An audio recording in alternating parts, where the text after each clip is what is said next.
Main ingredient ছাতু।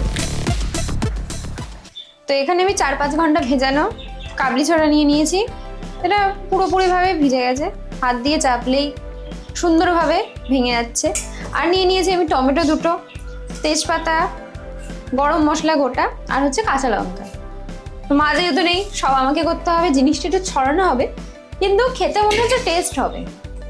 তো প্রথমেই আমি কাবলি ছোলাগুলোকে প্রেসারে দিয়ে দেবো সেদ্ধ করার জন্য। এখানে আমি 250 গ্রাম নিয়েছি কাবলি ছোলা। এর মধ্যে আমি 2টো টমেটো দিয়ে দেবো। যেহেতু মা করছে না, আমাকে একা করতে হচ্ছে, তাই একদম কাজ কমাতে হবে, সব একেবারে সেদ্ধ দিয়ে দেবো। এটা হচ্ছে আমার ট্রিক্স। আর দিয়ে দিচ্ছি আমি এখানে তেজপাতা আর এই যে গোটা গরম মশলা। এর মধ্যে দিয়ে দেবো আমি একটুখানি হলুদ, একটুখানি, বেশি না, ব্যাস। এবার এর মধ্যে দিয়ে দেবো জল আর নুন। আমি এখানে 1 গ্লাস মতো জল দিচ্ছি, আরও লাগবে তো মনে হচ্ছে আমার। এইবার একটু ডুবে ডুবে গেছে, মনে হচ্ছে এটাতে হয়ে যাবে। এইভাবেই তো করে। ও, এতে নুন দিতে হবে, ভুলে যাচ্ছি না এখন। আর আমি এখানে পরিমাণ মতো নুন দিচ্ছি, এটাতে হয়ে যাবে। আর পরে তো আবার নুন দেবো, কিন্তু মা বলে সবসময় সেদ্ধর সময় নুন দিতে হয়, তাহলে মানে যেগুলো সেদ্ধ করছি তার ভিতরে নুনটা ঢোকে, খেতে টেস্ট হয়। তো ঢাকনা দিয়ে দিলাম বন্ধ, গ্যাস করে দিলাম অন। এবার একটা সিটি হোক, চলো এটা সিটি হতে যাও, ততক্ষণ আমরা মশলাটা তৈরি করে নিই। এই যে বন্ধুরা, মাখে ছাড়া করলে যা হয়, আমি আলু দিতেই ভুলে গেছি, শুধু ছোলাই সেদ্ধ দিয়েছি, আলু সেদ্ধই দিই। এখন মনে পড়েছে আমার, আর প্রেশারে সিসি হচ্ছে, জানি না এখন মানে দিলে হবে না, আবার আমাকে আরেকবার করতেই হবে, মানে খাটনি করতেই হবে। ঠিক আছে, দিয়ে দেবো আলুটা সেদ্ধ, তোমাদেরকে বলা হয়নি বলে আমি ভিডিওটা অন করে বললাম।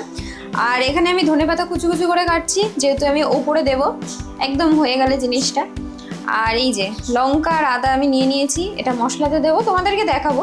তো চলো, আলু এগুলো সব আমি সেদ্ধ করে তারপর তোমাদেরকে দেখাচ্ছি। তো বন্ধুরা, এই যে মিক্সিতে আমি নিয়ে নিয়েছি, আদা কুচু কুচু করে কেটে নিয়েছি, আর লঙ্কাটা দিয়েছি। আমরা যেহেতু একটু ঝাল খেতে ভালোবাসি, সেই পরিমাণে আমি একটু লঙ্কাটা বেশিই দিয়েছি। আর চলো এটাকে পেস্ট করে নিই। এতে কোনো দেবো না আমি পেঁয়াজ, কোনো কিছু দেবো না আমি রসুন। আর আমি এটা বেশিই নিয়েছি, কারণ এটা দিয়ে যে বললাম ছাতুর পুর দিয়ে রুটি ওখানেও লাগবে, তাই আমি একেবারেই করে নিচ্ছি। আর এই যে আলুটা ভুলে গেছিলাম, সেটা এখনো হচ্ছে। আর ওই যে চানা মশলা, ওটা হয়ে গেছে সেদ্ধ, ওটা আমি ঢাকা দিয়ে রেখে দিয়েছি, ওটা থাক। এটা চলো পেস্ট করে নিই। তো বন্ধুরা, আলু সেদ্ধ হয়ে গেছে, এখানে আমার মোটামুটি সমস্ত কাজ গোছানো হয়ে গেছে। যা যা লাগবে আমি সব বার করে নিয়েছি, যাতে একটাও না ভুল দেওয়া যায়। আর তেল এই যে ধোয়া উঠছে, গরম হয়ে গেছে। এর মধ্যে আমি এবার দিয়ে দিচ্ছি শুকনো লঙ্কা, জিরে, তেজপাতা, গোটা গরম মশলা, এগুলো একটুখানি ভাজবো। বাবা, গায়েও ছিটছে।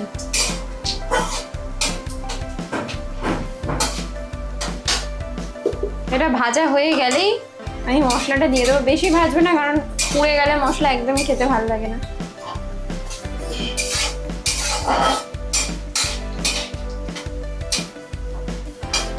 ব্যাস হয়ে গেছে, সুন্দর একটা গন্ধও আসছে। এইবার এর মধ্যে আমি এই যে পেস্ট করা, আর আমার ওই ছাতুর জন্য যতটা লাগবে সেটা আমি আলাদা করে নিয়েছি।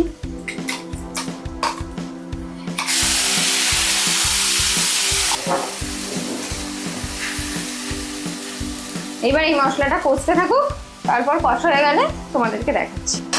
বন্ধুরা, এই যে তোমরা দেখি না, এই যে মশলাটা ভাজা কষানো হয়ে গেছে, একটু গন্ধ নেই, কাঁচা। এবার ওর মধ্যে ওই যে কাবলি ছোলাতে যেই 2টো আমি গোটা টমেটো দিয়েছিলাম সেদ্ধর জন্য, সেটা দিয়ে দেবো। টমেটোটা সেদ্ধ করলে কি হয়, টমেটো যে কাঁচা ভাবটা ওটা চলে যায়, মানে বেশিক্ষণ ধরে তোমাকে কষাতে হয় না। সবই আমার বুদ্ধি, আসলে কাজ বেশিক্ষণ না করে। এবার গ্যাসটা একটু হালকা বাড়িয়ে দিই। এবার এর মধ্যে একে একে আমি সব মশলাগুলো দিয়ে দেবো। জিরে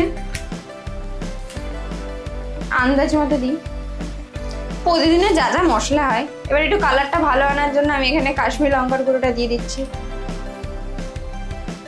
ওর উপর দিলাম আমি ধনে গুঁড়ো। এবার দিয়ে দিচ্ছি আমি নুন। যেহেতু কাবলি ছোলাতে আমি সেদ্ধতে দিয়েছি সেজন্য অল্পই দিচ্ছি নুন। এবার দিয়ে দিচ্ছি আমি টক দই, যাতে গ্রেভিটা আরো ভালো হয়। আর দেবো না, কারণ 250 গ্রাম তো আর মনে হয় না লাগবে। এবার এটাকে ভালো করে মিক্সড করতে হবে।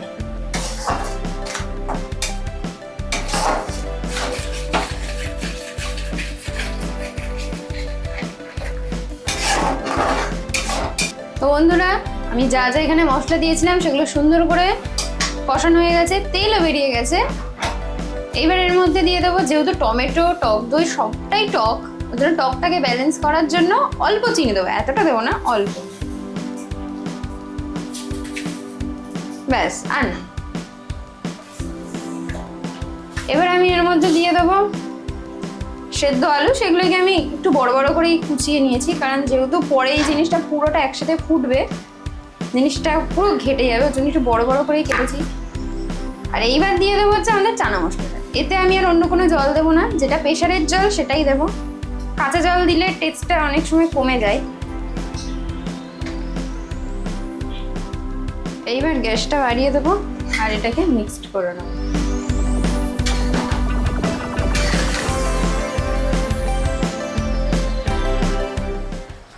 তো বন্ধুরা, তরকারি প্রায় শেষ, একদম সিম্পল শর্টকাটে করেছি। এইবার আমরা যেহেতু রুটি দিয়ে একটু গাঢ় গাঢ় করবো, এই যে জল জল আছে, এটাকে গাঢ় করার জন্য একটা ট্রিক্স আমি মায়ের কাছ থেকে শুনেছি, যে এই চানাগুলোকে যদি আমরা পেস্ট করে, অল্প একটু, বেশি না, অল্প একটু পেস্ট করে এর মধ্যে দিয়ে দিই, তাহলে এটা ঠিক দোকানে যেমন একটা মানে সে একটা গাঢ় গাঢ় ব্যাপার আসে, ওই রকম একটা ভাব আসে। তো দিয়ে দেখি। এইবার এটা অনেকটাই হয়ে গেছে, এইটা দিয়ে ফুটতে থাকুক। এইবার আমি এর মধ্যে দিয়ে দেবো সানরাইজের চানা মশলা।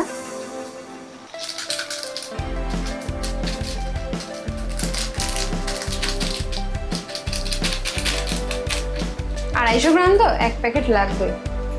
এবার এর মধ্যে দিয়ে দিচ্ছি আমি সানরাইজের শাহি গরম মশলা।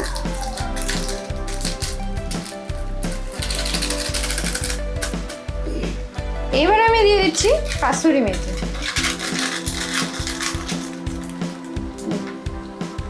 ব্যাস, এইবার এটা ঢাকা দিয়ে দেবো। একবার ফুটে গেলেই আমাদের চানা মশলা রেডি। এটা হয়ে গেলে তারপর তোমাদের সাথে দেখা হচ্ছে। তো বন্ধুরা, ছাতুর গুঁড়ো রুটির জন্য আগে পুরটা তো আমাদেরকে বানাতেই হবে। তার জন্য আমি এখানে নিয়ে নিয়েছি 2টো আলু, মাঝখান থেকে হাফ করে নিয়েছি। এটাকে এবার আমি মেখে নেব। এই যে আমার আলুটা মাখা হয়ে গেছে। এইবার এর মধ্যে আমি দিয়ে দেবো, তোমাদেরকে আগেই বলেছিলাম, এই যে এই গ্রিনটা হচ্ছে সবুজ রঙের, এইটা হচ্ছে আদা লঙ্কা, সেই যেটা চানা মশলাতে দিয়েছিলাম সেই মশলাটা একটু তুলে রেখেছিলাম, আর দিয়েছি একটু টমেটো পেস্ট, একটু ধনেপাতা কুচি, আর এতে কিছু নেই। এই মশলাটা দিয়ে দেবো। এবার এর মধ্যে দিয়ে দিচ্ছি পরিমাণ মতো চিনি, স্বাদ মতো নুন,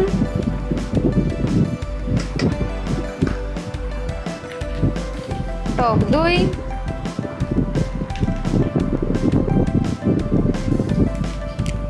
এতে আমাদের 200 গ্রাম ছাতু আছে। এটা সবটাই লেগে যাবে, যেহেতু আমরা ঘরে 5 জন আছি। আজকে আমি সারপ্রাইজ দেবো। এই সবে এলো, সেই বাগানে গেছিল বলেছিলাম, এখন এলো গাছটা ঠিকঠাক করে। এবার এর মধ্যে দিয়ে দিচ্ছি আমি চাট মশলা। ব্যাস, এবার এটাকে আমরা ভালো করে মেখে নেব। এই যে বন্ধুরা, আমার আটাও মাখা হয়ে গেছে, ছাতুও মাখা হয়ে গেছে।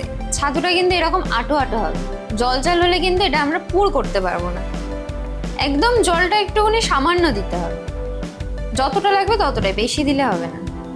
এরকম আটো আটো হবে। এইবার এই আটার জলটাকে যেভাবে পুর দেয়, কড়াইশুটির কচুরি অনেক কিছুই তো হয়, যেভাবে পুর দেয়, এরকম করে জিনিসটাকে পাতলা করে ওর ভিতরে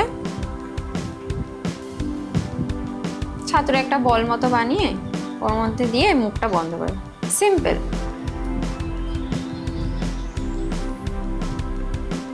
ব্যাস এরকম করে এবারে গোল A গোল few করে moments later.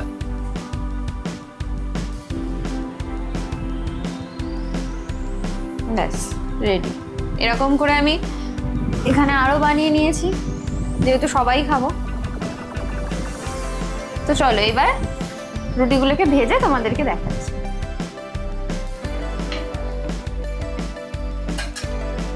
আর আঁচটা কিন্তু একদম কম করে দিতে হবে, কারণ যেহেতু পুর দিয়ে একটু মোটা হয়েছে জিনিসটা, ওর জন্য যাতে এটা কাঁচা না কোনো ভাব থাকে, ওর জন্য এটাকে আস্তে আস্তে করতে। আর হ্যাঁ, বেলার সময় একটা জিনিস বলা হয়নি, বেলার সময় কিন্তু জিনিসটা হালকা হাতে বেলতে হবে, কারণ বেশি চাপ দিলে কিন্তু পুরটা বেরিয়ে যাবে।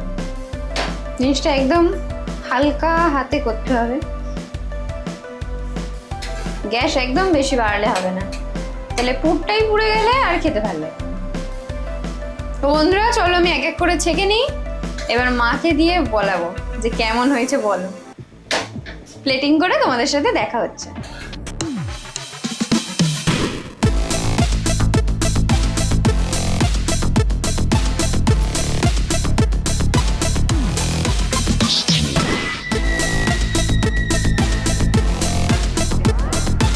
তো বন্ধুরা এই যে মাকে ধরে বেঁধে বসিয়ে দিয়েছি, তোমাকে খেয়ে দেখতেই হবে, আমি একটা ভিডিও করছি। তো মা বসে গেছে, খেয়ে বলো এবার কেমন হয়েছে। সিমাইকে খাও, তারপর আমি খাচ্ছি। দেখি পরীক্ষায় পাস না ফেল। বাহ, নরম হয়েছে। এটা কিসের রুটি বলো তো? ছাতু, সেই আগে সেই বানাতে না ছাতুর রুটি, ওইটা।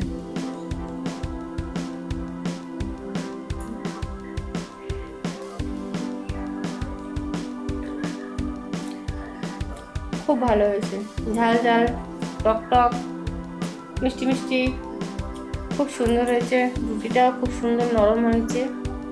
আর এটা তো খাওয়া খুবই ভালো, আটা ছাতু সব দিয়েই তৈরি করা।